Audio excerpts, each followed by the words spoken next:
TJ Martin, TJ's Fine Jewelry, and we provide a retail jewelry establishment for 701.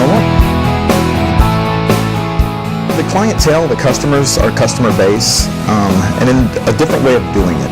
I know it sounds really hokey, but it's about customer service. The one-on-one interaction, knowing your customer's name when they come back after the sale. Some of the places I worked, it seemed that was once you got the money, the transaction was over. And until you came back with more money, they didn't really, and you didn't have time to take care of the customer, do the follow-up. So I seen a big gap once K's Merchandise left the area to fulfill a higher-end customer service experience. Everybody says, like, cut out the middleman. That's a false advertisement. Whoever says that in the world, there's always a middleman. We actually spend time and effort on the phone with New York, Chicago, LA, India, and buying individual stones. It's very painstakingly time-consuming, but at the same time, we're selling diamonds for prices to consumers that people are paying for them at other retail locations. So we've kind of changed the structure of it, the game of that. Just stepping up and doing the little things and letting the consumer know that we want you long-term for the next 10 years, not just one time.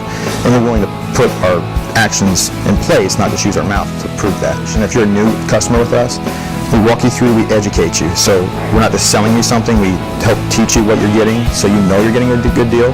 And then I list my competitors one by one and tell you, go back, go check them out. And they look at me like, what?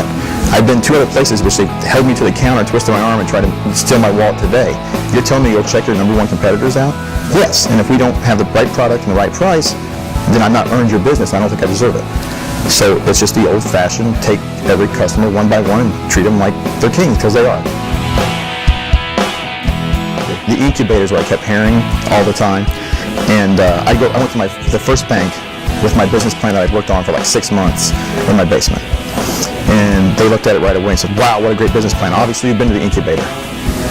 And I was so naive at the time, I didn't want to ask, what's the incubator? I did this by myself. So I just said, well, yeah. I didn't even know what it was. I was just intimidated and scared. I went to the next bank, and they said the same thing. By the third bank, I finally said, stop, what's the incubator? So they told me what it was, and I realized I probably missed the boat that I should have been there at the beginning. I mean, from press releases to securing funding to putting me with information that I would never, if I need to know statistics about the area or the income levels or anything. I mean, just, I've not had a question I don't turn to them with that they've never answered and done it on a prompt manner. It's been great. I can't brag on you guys enough. It was a great, great resource. I wish I would have been smarter and known more about it before I, painstakingly sat in my basement with Business Pro Plan 6 for 6 months. I could have just started out there. It would have made my life a little easier. So yeah, I would definitely recommend, and I continue to recommend and take people out there.